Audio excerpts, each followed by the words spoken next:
Bonjour à tous, bonjour Vincent Martini. Bonjour Thomas Vidin. Très heureux de vous retrouver pour un nouveau numéro de l'Atelier du pouvoir.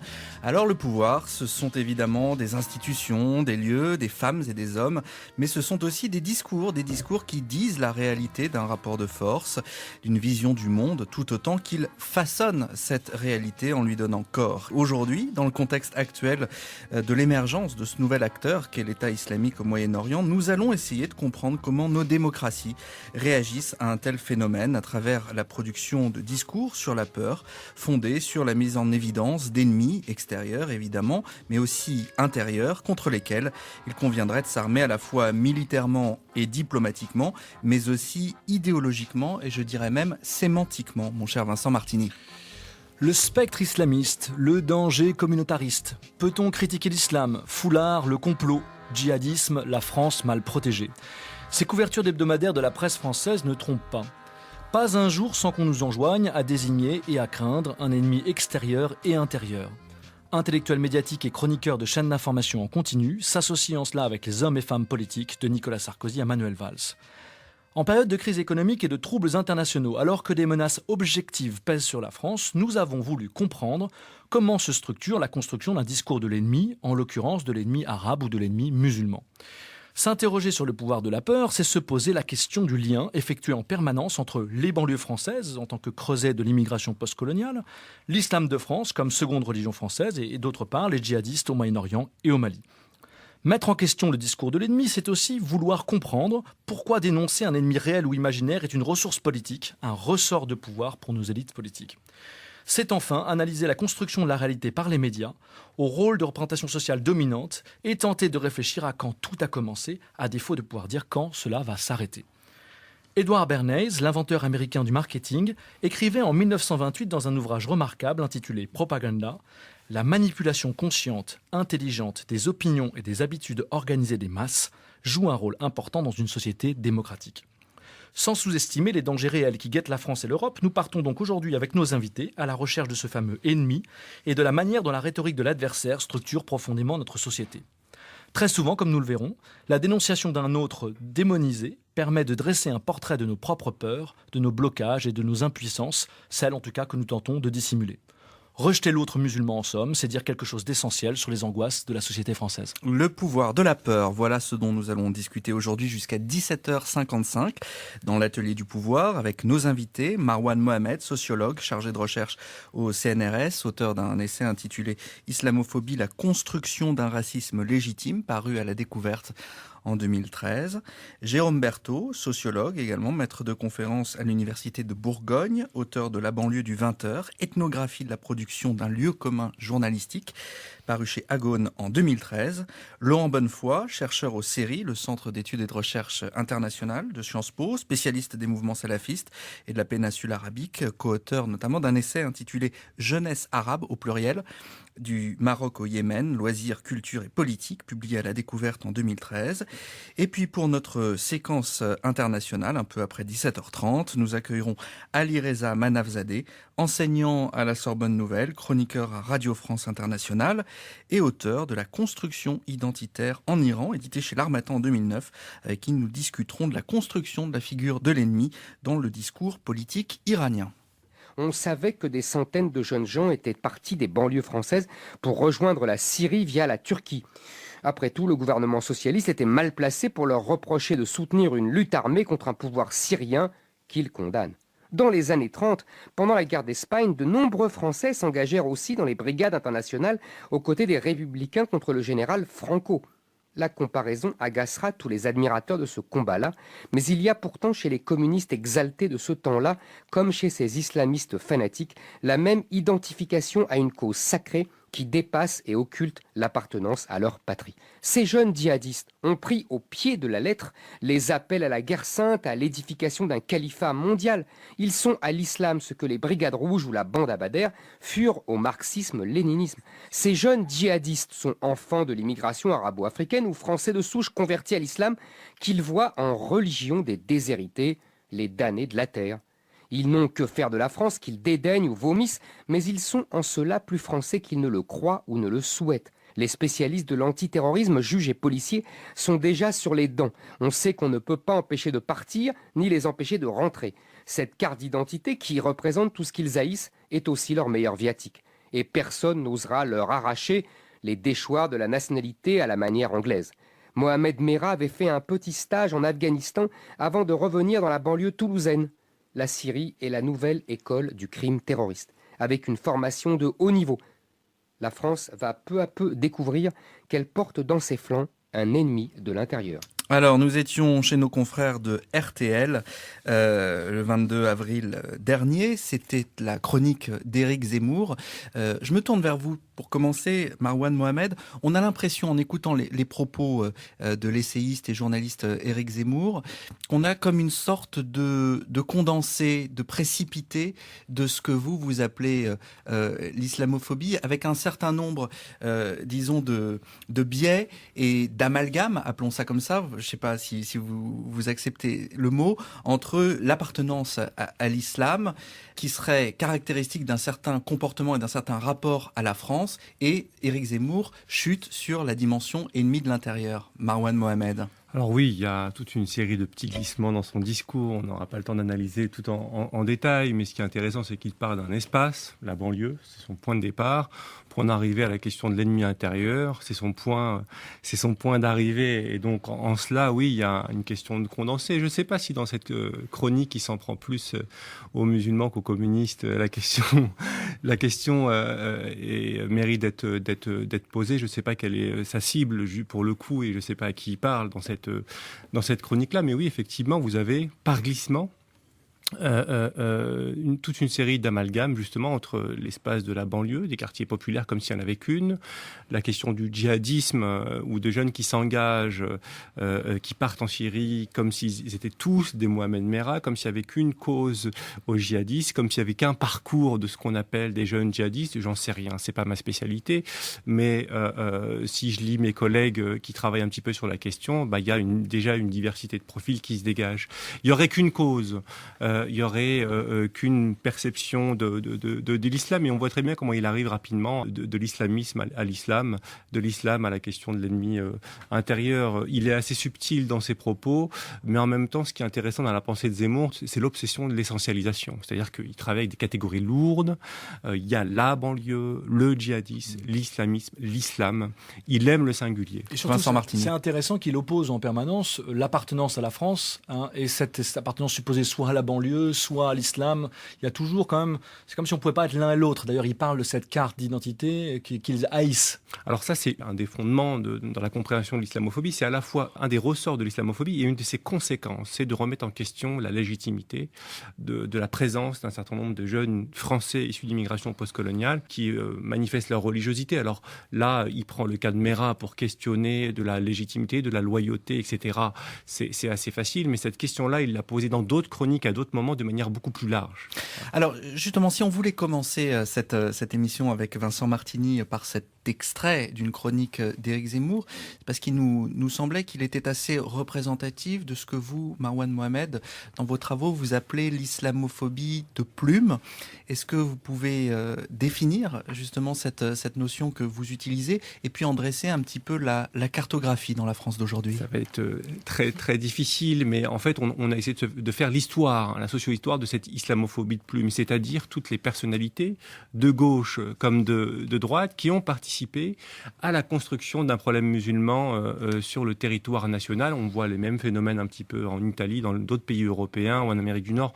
On retrouve un petit peu des acteurs autres qui ont participé à la construction de cette islamophobie de plume. Ce qui est intéressant, c'est que c'est une islamophobie de plume qui s'inscrit dans différents champs. Le champ littéraire, le champ culturel, le cinéma, le champ politique, le champ médiatique. Et donc, on a là quelque chose qui est assez transversal, qui est assez propre aux élites. Prendre la plume et faire entendre ses idées, c'est quand même un privilège réservé à un tout petit nombre de personnes dans le territoire français. Et ce qu'on a essayé de montrer à travers le temps, c'est que cette islamophobie de plume est basée sur une dialectique permanente entre le national et l'international. Est-ce qu'il n'y a pas aussi, Jérôme Berthaud, Là, vous qui travaillez sur la représentation des catégories populaires, est-ce qu'il n'y a pas non plus là la rencontre d'une question presque post-coloniale autour de l'immigration et une question sociale aussi de la représentation des catégories populaires ?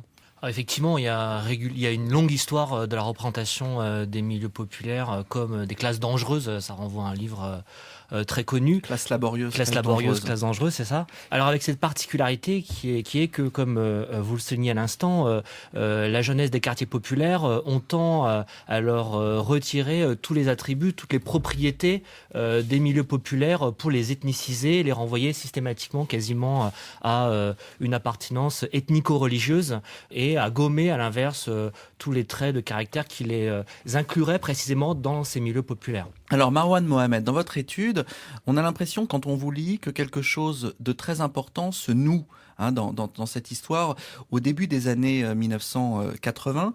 Et avant de vous faire réagir, j'aimerais vous faire entendre un son. Il s'agit d'Edmond Maire, qui était à l'époque secrétaire général de la CFDT et qui revient.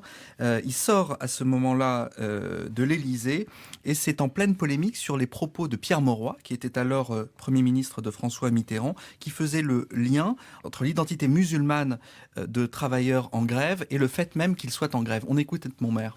Quand un catholique va au Vatican, est-ce qu'on dit quand il revient en France qu'il est manipulé par le Vatican ? Quand des immigrés ont contact avec les leaders religieux de la communauté islamique, pourquoi voudrait-on qu'ils soient manipulés ? Ce qui crée les grèves dans l'industrie automobile, c'est l'organisation du travail. Ce n'est ni les prétendus mineurs syndicaux, ni de prétendus meneurs religieux. C'est cette organisation du travail qui est à l'origine de cette explosion, de ce mécontentement. Et je le disais, les immigrés ont rendu un grand service à la population française, à la société française d'aujourd'hui, pour nous dire que la priorité sociale, la priorité économique, c'est de changer cette organisation du travail qui est inacceptable. Il faut le dire à notre époque et qu'il faut donc transformer en profondeur. Donc Marwan Mohamed, là on reconnaît donc la réaction d'Edmond Maire à cette polémique qui avait été lancée par Pierre Mauroy, qui avait dit à l'époque que les travailleurs en grève étaient manipulés par les intégristes. C'était ça là. C'est déjà peut-être la première fois qu'un homme d'État de cette stature mélange immigration, islam. Enfin, il y a une espèce de mélange déjà dangereux qui construit déjà une opposition déjà avec le reste des travailleurs. Alors Pierre Mauroy à l'époque fait deux choses de manière assez inédite, même si on a une longue histoire dans les rapports entre la France, la République et puis les populations musulmanes, que ce soit pendant la période coloniale ou post-coloniale. Donc il y a une antériorité à cette histoire. Mais là, pour le coup, pour la période récente, c'est la première fois qu'une personnalité politique de cette envergure, vous avez raison, fait deux choses pour être rapide. La première, c'est qu'il racialise les ouvriers, les OS maghrébins. Il les altérise, j'ai envie de dire, il les enferme dans leur islamité présumée. Il fait une deuxième chose, c'est de considérer que cette islamité prédomine et qu'elle anime leur comportement social. Et il fait une troisième chose qui est importante, c'est qu'il instrumentalise, pour le coup, une peur du contexte qui est post-révolution islamique en Iran. Et d'ailleurs, c'est Gaston Defferre qui avait parlé de chiites à l'époque pour qualifier des OS maghrébins qui étaient pour la plupart d'entre eux sunnites. Donc on voit très bien comment est-ce que cette dialectique entre le national et l'international et comment est-ce que finalement cette peur liée à la révolution islamique est instrumentalisée et utilisée dans un conflit de classe classique dans deux usines de la banlieue parisienne pour, d'une part, disqualifier un mouvement social et pour, d'autre part, pour disqualifier la CGT et la CFDT qui étaient aux côtés des OS de l'époque. Surtout la CGT d'ailleurs. Alors, je me tourne vers vous, Laurent Bonnefoy. On vient d'écouter, c'est intéressant, Marwan Mohamed qui parle effectivement de l'instrumentalisation de ce discours à des fins de politique intérieure. Vous travaillez sur les relations internationales. La question qui m'intéresse, que je voulais vous poser, c'est est-ce que ce discours-là, cette instrumentalisation-là, elle se fait aussi à des fins de politique étrangère et de définition de la diplomatie ? Elle a un rôle absolument central dans la légitimation d'un certain nombre de nos politiques étrangères, essentiellement de criminalisation des solidarités aujourd'hui avec la Syrie. Et ce qui est intéressant de voir, c'est la criminalisation des solidarités avec la Syrie. Des solidarités qui peuvent être des solidarités autres qu'armées, qui peuvent être des solidarités humanitaire et j'ajouterais aussi la criminalisation d'un certain nombre de solidarités avec Gaza, comme on l'a vu, qui ont des effets très directs dans l'espace public. Moi, ce qui est intéressant en confrontant les deux extraits, là, celui d'Éric Zemmour et d'Edmond Maire, c'est qu'on constate qu'il y a malgré tout un glissement. On est à chaque fois dans l'illégitimation ou la criminalisation d'opérations, d'actions. On passe l'illégitimation d'une grève à l'illégitimation, effectivement, de combats ou d'attentats, dans le cas de Mohamed Merah. Et cette illégitimation, elle masque bien tout le processus qui conduit justement à aussi un certain nombre de comportements qui peuvent être parfois le produit justement de cette islamophobie, de cette stigmatisation. Vous voulez dire quoi par là ? Du fait qu'un certain nombre de personnes d'origine musulmane, d'individus, peuvent se sentir stigmatisés, se sentir mal à l'aise dans la société, et que ce malaise peut aussi avoir un certain nombre d'effets, de comportements, de radicalisation qu'il est important d'intégrer. C'est-à-dire qu'on est bien dans un continuum de radicalisation dans lequel il faut aussi intégrer ces processus de radicalisation, de malaise qui découlent parfois de comportements de stigmatisation et d'islamophobie. Vous voulez dire, en bonne foi, qu'il y a un certain nombre de personnes, de Français d'origine étrangère, ou pas d'ailleurs, mais qui sont convertis à l'islam, qui pour des raisons de sentiment de discrimination engagent une série de solidarités imaginaires ou réelles avec des combats qui se passent au Moyen-Orient, ou des combats, ou des causes, ou une espèce de vision fantasmée du Moyen-Orient, qui peut les conduire, par exemple, à quitter le territoire national parce qu'elles sont discriminées. Oui, c'est simplement considérer que dans le processus de radicalisation, dans le passage pour reprendre les deux extraits de la grève à quelque chose qui est plus condamnable, effectivement, je ne veux pas le combat ou un attentat, il y a malgré tout un glissement qu'on doit essayer de comprendre et dans lequel on peut intégrer la variable de stigmatisation, la variable d'islamophobie. C'est-à-dire qu'elle a aussi un produit, elle a un effet qui peut être concret et réel dans justement cette trajectoire violente. Alors on a parlé tout à l'heure, dans les années 80, de l'illégitimation de la grève, mais enfin je ne voudrais pas que nos éditeurs pensent qu'on est en train de dire que l'illégitimation d'une grève et d'un attentat c'est la même chose quand même, parce qu'on n'est pas dans le même schéma. Absolument pas. Est-ce qu'on n'est pas finalement dans un moment où l'ennemi, l'adversaire intérieur fait un lien avec l'adversaire extérieur, un peu dans les années 90 avec tout le terrorisme qui intervient sur le sol, qui émerge et qui intervient sur le sol français. On se rappelle de l'affaire de Khaled Kelkal par exemple. Est-ce qu'il n'y a pas ce point de rencontre là ? Bien sûr, les années 90 et l'épisode algérien a été absolument central dans cette logique-là. Est-ce que vous pouvez revenir sur cet épisode pour nous expliquer aux auditeurs ? Cet épisode algérien a été lié à la terrible guerre civile en Algérie du début des années 90 et qui a duré jusqu'à quasiment toute la décennie et qui a été marqué par un certain nombre d'attentats en France, attentats qui ont été sans doute, selon toute vraisemblance, manipulés aussi par les institutions militaires et sécuritaires algériennes et qui ont durablement marqué, je pense, l'imaginaire français, entre liant la population immigrée, et Khaled Kelkal en était l'exemple, et puis ce qui se passait à l'étranger en Algérie. Marwan Mohamed. Mais justement, ce qui est intéressant avec le cas Kelkal, non pas au moment de sa mort, de sa mise en cause pour des attentats, etc., mais en amont, il avait rencontré un sociologue allemand, et ce sociologue allemand, après la mort de Kelkal, a publié dans Le Monde, d'ailleurs, dans une double page, des larges extraits d'entretien qu'il avait réalisés avec Kelkal. Et ce qui est frappant chez Kelkal, c'est que dans son entretien, ce sentiment de ne pas être à sa place, de ne pas être légitime, de ne pas avoir de perspective, est très présent pour le coup. Est très présent. Et ça a été mené au moment où il était, bien avant qu'il soit engagé. Mais alors, on parle justement de la façon dont la peur peut saisir à un moment donné une société. Quand vous décrivez les parcours, par exemple, de ces jeunes qui peuvent aller pour des raisons humanitaires, disons, au Proche-Orient, de sentiments de stigmatisation, c'est l'occultation même de cette compréhension de ce qu'ils ressentent eux-mêmes qui produit la peur, puisqu'il y a une incompréhension entre la société et ces jeunes-là. Oui, et c'est un point qui n'est pas trop abordé. Voilà, c'est pour dans ça l'explication, d'accord. À la question, mais pourquoi partent-ils ? Alors déjà, on se focalise sur la Syrie et sur le djihadisme. Il y en a qui partent travailler à la City, mais aussi pour les mêmes raisons. D'autres qui vont à Dubaï, au Qatar, faire des affaires, mais aussi pour les mêmes raisons. D'autres partent étudier en Amérique du Nord en pensant que l'air sera un peu plus respirable. Donc cette question du lien entre le fait de ne pas sentir ici, le climat d'islamophobie en plus de la crise économique et le fait de partir et de quitter la France pour pouvoir respirer un air plus pur, en tout cas c'est ce qui est cru, c'est quelque chose qui me paraît fondamental et qui ne fait pas partie du débat. Aujourd'hui, à la question, mais pourquoi partent-ils en Syrie, la réponse, celle qu'on entend le plus, c'est aussi celle de Zemmour notamment, c'est de dire, mais c'est l'islam. Ils partent parce qu'ils rejoignent un islam authentique. L'islam, c'est ça. L'islam modéré n'existe pas. Au fond, c'est un peu le discours de racialisation, c'est-à-dire de renvoi vers une islamité comme seconde nature. Vincent Martini. Alors, Jérôme Berthaud, justement, quand on parle de cette espèce d'origine des années 80, on comprend d'ailleurs, on va peut-être en parler avec nos deux invités pendant un moment, que les années 80-90 ont été un moment un peu de catalysation, de changement, de ce phénomène. Qu'est-ce qui se passe dans le changement de la représentation des catégories populaires dans les années 80-90, incluant d'abord les musulmans, les arabes, etc., mais pas que. Qu'est-ce qui se passe dans les médias même, dans les années 80-90, qui peut-être change le regard que la société porte sur les catégories populaires ?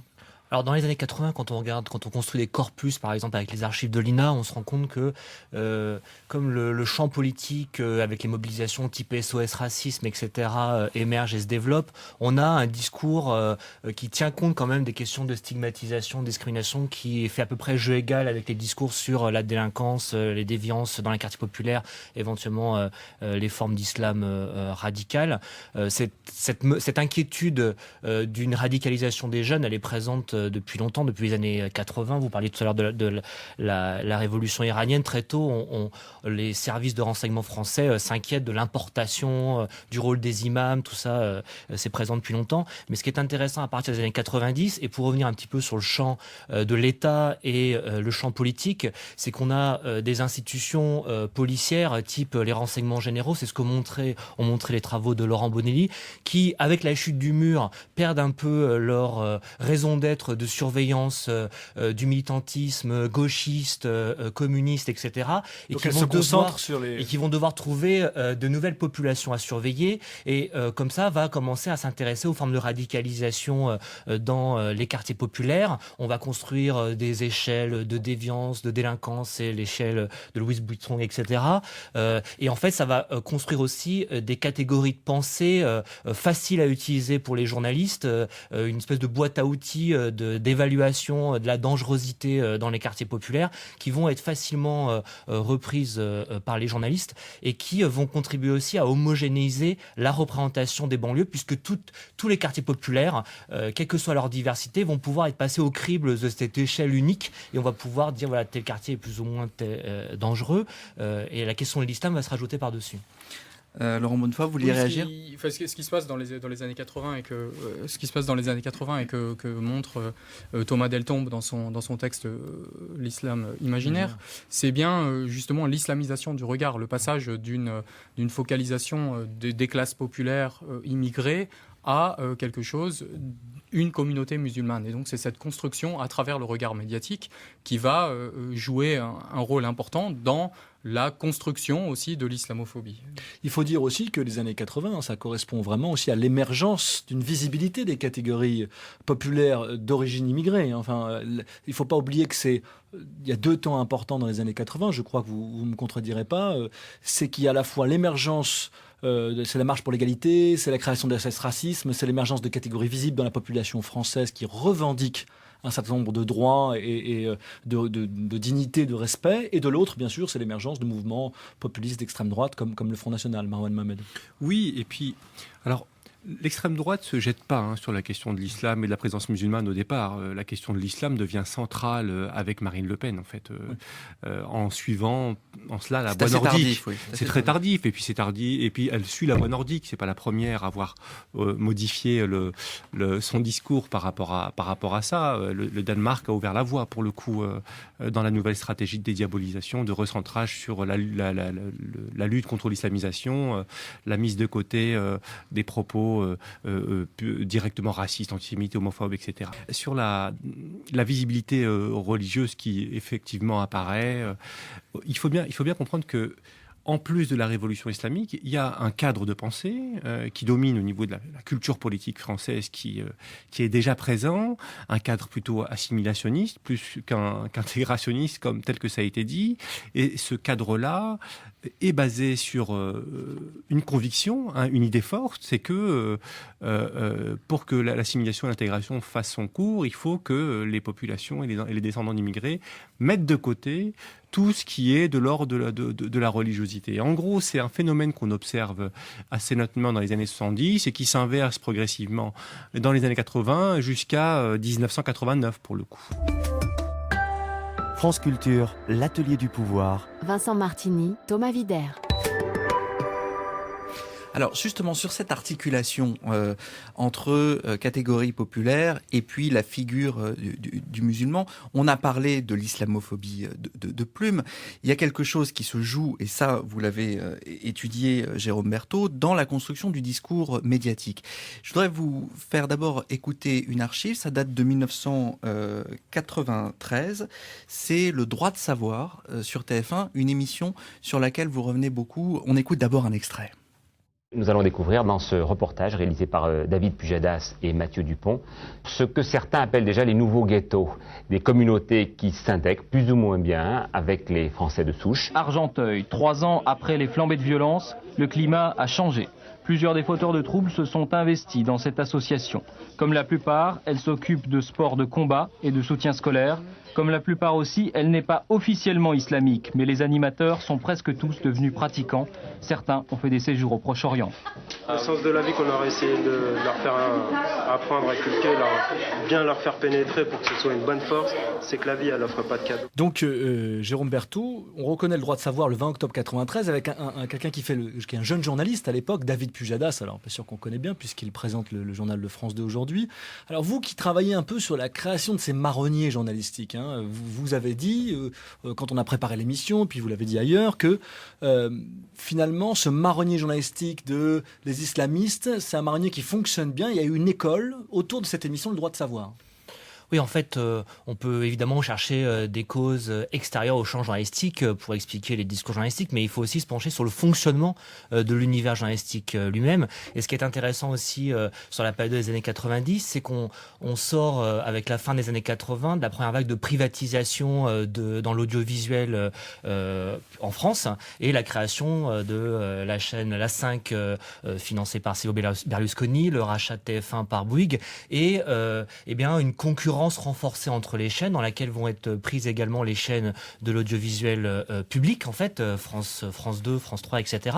Et ce qui est intéressant, c'est de voir que les questions de faits divers, de déviance, d'islamisme vont devenir des sujets considérés comme devant être prioritaires, y compris dans cette guerre pour les audiences, pour les parts de marché. Et sur TF1, les jeunes journalistes qui vont être embauchés à l'époque sur cette chaîne nouvellement privatisée vont beaucoup travailler sur ces thèmes-là, et notamment vraiment le laboratoire des nouveaux formats, des nouveaux modèles de production de reportage, ça va être le droit de savoir, donc une émission de reportage qui ressemble beaucoup maintenant à ce qu'on a à peu près tous les soirs sur la TNT avec des caméras embarquées dans les voitures de police, mais en fait ces modèles-là, ils ont largement été façonnés par cette émission du droit de savoir, et on a à l'époque des jeunes journalistes dans cette émission du droit de savoir qui s'appellent David Pujadas, Guylaine Chenu, Benoît Duquesne, autant de jeunes journalistes de l'époque qui ensuite vont devenir les principaux responsables d'émissions de France 2 en fait. Oui, Guylaine Chenu qui présente Envoyé spécial, qui co-présente Envoyé spécial, et Benoît Duquesne qui a malheureusement disparu il y a quelques semaines, mais qui était un animateur aussi important. Complément d'enquête. Et vous qui avez étudié ces émissions, parce que vous parlez bien de la dramaturgie, de la mise en image, ça veut dire que vous ressentez dans la dramaturgie même de ces reportages quelque chose qui est fondamentalement anxiogène. Parce qu'on parle du pouvoir de la peur, justement. L'idée est d'entretenir une peur pour vous ?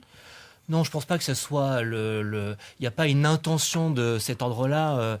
Vous n'allez pas jusque-là, oui. Non, je pense que c'est plutôt lié à des représentations, des bonnes manières de faire du journalisme, et notamment un type de source pour le travail qui a été revalorisé à l'époque, notamment les sources policières.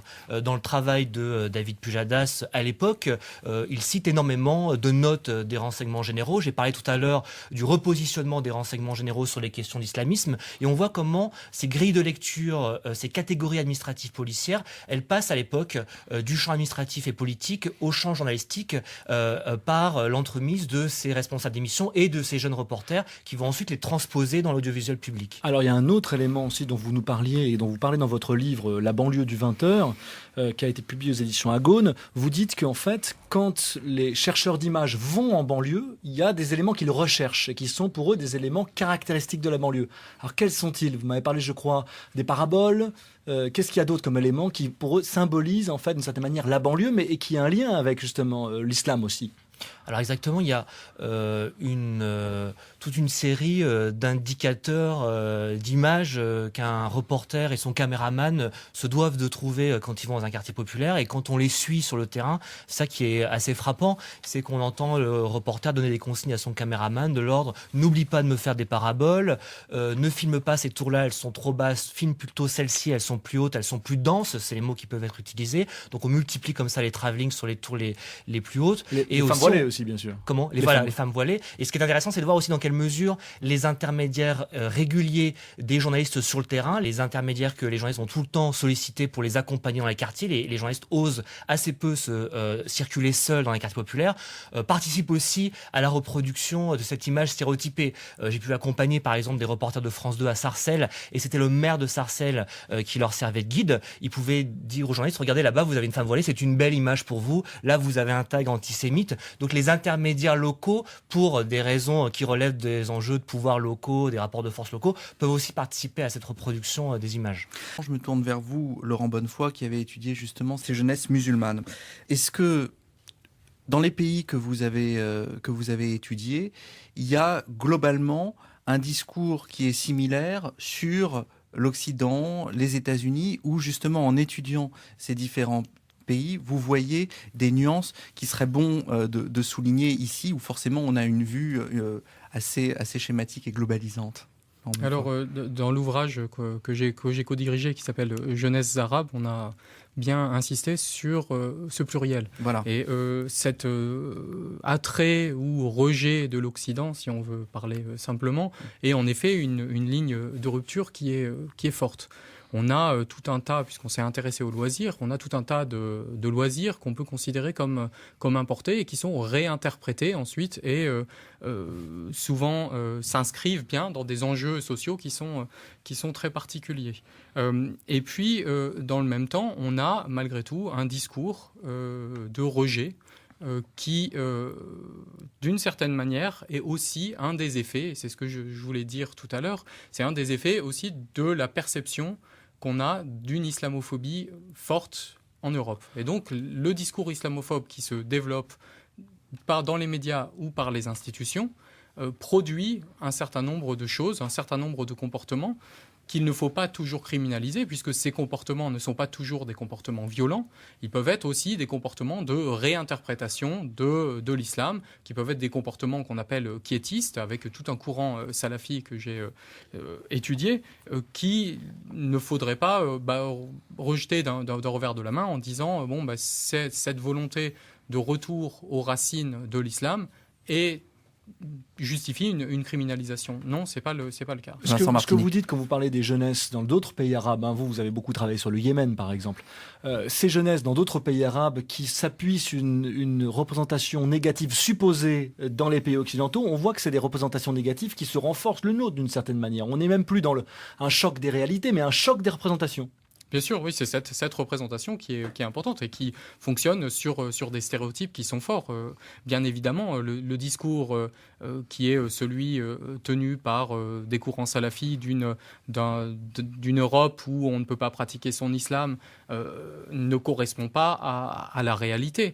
Et d'autant plus quand ce discours est tenu, instrumentalisé, par exemple, par l'Arabie saoudite, où la pratique de l'islam est sans doute davantage contrainte qu'elle ne l'est dans l'espace européen. Mais il ne faut pas considérer que ces représentations n'ont pas un certain nombre d'effets et qu'effectivement, ils viennent s'alimenter l'un l'autre. Alors, dans les quelques minutes, courtes minutes qui nous restent, je voudrais vous demander, Marwan Mohamed, il y a un chapitre de votre livre, Islamophobie, dont le titre est « Chiffrer l'islamophobie » et vous posez la question de la prégnance et de la progression des opinions islamophobes.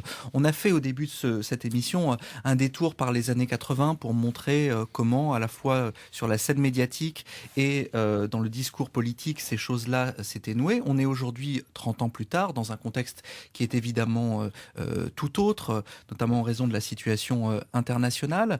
Cette question de la quantification, comment vous pouvez y répondre aujourd'hui, Marwan Mohamed ? Il y a 3 méthodes, soit les enquêtes d'opinion, nationales ou internationales, soit de prendre les statistiques administratives, les statistiques de la police, soit de prendre 4 méthodes, soit de prendre les données statistiques des associations qui prennent en compte et qui accompagnent les victimes d'islamophobie, soit ce qu'on appelle des enquêtes de victimation, où on interroge les victimes, les victimes potentielles, les minorités, qu'on compare avec le groupe majoritaire sur ce qu'ils ont pu subir.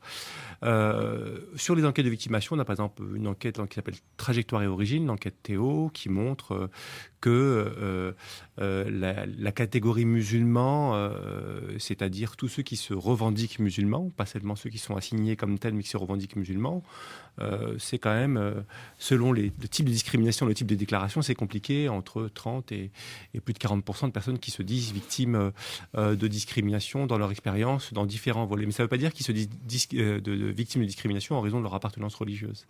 Donc là, on a un biais qu'il faudrait peut-être creuser avec d'autres enquêtes plus précises sur cette question-là. Les enquêtes d'opinion, elles sont assez nettes depuis maintenant une trentaine d'années, elles ont leurs limites, mais elles montrent une hostilité croissante de la population à l'égard de la présence musulmane en France ou en Europe. C'est de l'ordre... Par exemple, si je prends l'enquête Baromètre de 2010, c'est le dernier chiffre que j'ai récupéré, on a 66% d'opinions défavorables.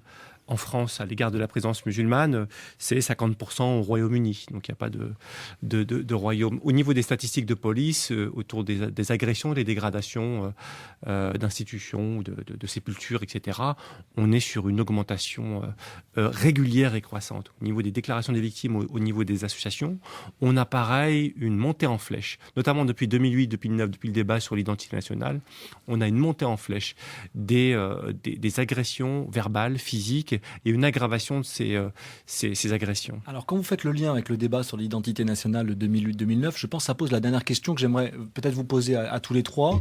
C'est la question de comment l'islamophobie, en tout cas comment la description d'un adversaire, d'un ennemi intérieur éventuel, est une ressource politique plutôt pour les acteurs politiques en France. Il y a des partis politiques, des acteurs politiques qui tirent une légitimité, d'une certaine manière, de leur discours sur l'islam et sur les musulmans, à la fois en France, et on en parlera tout à l'heure peut-être si on a le temps avec Laurent Bonnefoy, dans les pays arabes eux-mêmes. Donc Jérôme Berthaud et Marwan Mohamed, qu'est-ce que vous pouvez nous dire finalement sur la façon dont, Marwan Mohamed peut-être d'abord, certains acteurs politiques tirent une sorte de ressource de cette rapport négatif à l'islam? Alors, il y a des acteurs politiques, il y a des acteurs médiatiques. L'islamophobie, durant les années 90, mais notamment depuis 2001, depuis les attentats du 11 septembre, c'est relativement rentable. Regardez les chiffres des ventes. Je prends 2 exemples, d'Alain Finkielkraut ou d'Éric Zemmour. Leurs ventes se comptent en dizaines de milliers d'exemplaires. Donc, on est vraiment à des phénomènes littéraires de masse, des choses profondes. Je vous ai parlé des données d'opinion. Le discours islamophobe, c'est aussi pour ça qu'il est aussi présent dans le débat médiatique sous différentes formes. Ça fait vendre, mais surtout, tous les partis qui ont pris cet axe de la lutte contre l'islamisation, c'est comme ça que ça appelait politiquement en Europe, ont eu des bénéfices politiques et des bénéfices électoraux immédiats, hein, que ce soit en Suisse, au Danemark ou en France. Les partis les plus islamophobes, ceux qui se sont affichés comme tels, sont toujours dans les premiers, deuxièmes, voire les 3 premiers partis forces politiques de leur pays. Alors, est-ce que, évidemment, on pense à certains propos qu'on n'a pas le temps d'écouter, comme ceux de Jean-François Copé sur les pains au chocolat, etc. Mais aujourd'hui, dans le contexte d'une gauche qui est au pouvoir, est-ce que vous avez le sentiment qu'au-delà de cette islamophobie de plume que vous décrivez, vous recitiez à l'instant quelques auteurs, que cette instrumentalisation de la peur avec la figure de l'immigré, du musulman qui serait centrale, elle est elle-même le fait du pouvoir en place? Est-ce que vous avez l'impression que, notamment chez les principaux dirigeants du pays, François Hollande et Manuel Valls, il y a aussi ce discours-là qui est tenu aujourd'hui, ou non, en bonne foi? Oui, la question de la quantification de l'islamophobie est difficile dans le sens où on constate que parmi le personnel politique, parmi les journalistes, qu'il y a aussi une islamophobie qui est induite, je dirais, ou non consciente. Par exemple, si on veut réfléchir à ce qui s'est passé ces dernières semaines avec le vocable Daesh, État islamique, comment il s'est finalement répandu et comment il y a eu une volonté de la part de notre personnel politique, des ministres du gouvernement Valls, de rejeter l'État islamique en se disant l'utilisation du vocable islamique peut être péjoratif pour l'islam. Donc on va trouver un vocable autre, on va trouver le vocable Daesh. Alors ça a été assez risible puisqu'il y a eu des prononciations un peu drôles, Daesh, etc. Mais surtout, là où on peut considérer qu'il y a une dose d'islamophobie, c'est qu'en quelque sorte, l'État lui-même s'arroge le droit de définir la norme islamique à la place des acteurs musulmans eux-mêmes. Et donc, cette islamophobie-là, induite, inconsciente, elle peut être définie par l'idée que les acteurs politiques, justement, s'approprient un droit qui est de fonctionner avec des logiques binaires du bon musulman, du mauvais musulman. Un dernier mot de conclusion, Jérôme Berthaud. Il faut à chaque fois aussi le remettre dans l'idée de la relative coupure de l'univers journalistique, politique et étatique par rapport aux populations dont on parle, et ce qui favorise la circulation aussi de ces représentations entre elles, et le côté aussi rentable pour un journaliste d'investir ces questions. Si vous êtes un jeune fait diversier, vous pouvez rapidement devenir un grand reporter qui travaille sur l'islamisme dans les quartiers populaires, et vous gagnez comme ça un grandissement professionnel. Vous sortez des livres ensuite sur l'islamisme dans les banlieues, et c'est aussi une ressource professionnelle. Ali Reza Manafzadeh, dernier mot de conclusion. Je voulais juste dire que le discours identitaire en France a été un échec. Quand on a lancé la redéfinition de l'identité nationale en France, on a vu que la population n'a pas adhéré à ce discours, et cela montre bien qu'il n'y a pas de crise identitaire en France, alors que dans les pays comme l'Iran ou les pays moyen-orientaux, il y a vraiment des crises identitaires, et la construction de l'ennemi, justement, est en rapport avec cette crise identitaire. Alors, avant de nous quitter, place à la lecture que vous avez faite, Vincent Martini, d'un livre. Et oui, et Thomas Wider, c'est un livre qui ne va pas plaire à Éric Zemmour, on peut déjà commencer par ça. Ce livre pour les musulmans, sorti aux éditions La Découverte il y a quelques semaines. On ne présente plus Edoui Plenel, l'ancien directeur de rédaction du Monde, charismatique président de Mediapart, qui signe un essai au titre symbolique, refusant les amalgames et les boucs émissaires, puisqu'il dit qu'il veut écrire pour les musulmans comme on écrirait pour les juifs, pour les noirs, pour les roms, ou tout simplement pour la France. Et là, il faut le prendre au pied de la lettre. Le point fort de cet ouvrage est de mettre le doigt sur le fait que dans les débats sur l'islam, on ne parle jamais des musulmans, mais finalement seulement de la France. Dans la description d'un « eux » qui nous met en danger, c'est le « nous » national qui est en question. Et d'ailleurs, Plenel est tout à ce qu'il dénonce, puisque la question musulmane pour lui n'est qu'une excuse pour parler d'une chose qui est sa conception de la France. Donc Plenel défend une conception ouverte de la France dont il retrace les origines au travers d'un récit assez vif, une sorte de très long éditorial d'une centaine de pages qui décrit le laïcisme ambiant, revers négatif de la laïcité, et il pose des mots justes sur cette panique morale qui saisit certains leaders d'opinion vis-à-vis de la religion, panique qui se drape dans la liberté de conscience de Voltaire, pour reprendre les clichés culturalistes les plus éculés sur l'islam et ses fidèles.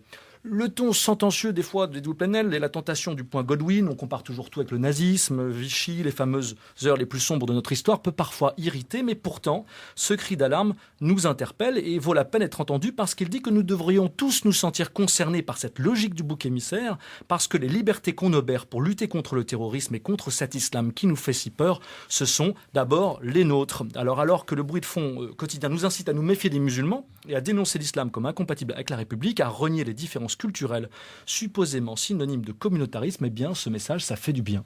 Ça fait du bien. Merci pour cette lecture. Merci à tous d'avoir participé à cette émission. Marwan Mohamed, Jérôme Berthaud, Laurent Bonnefoy et Ali Rezan Manafzadeh.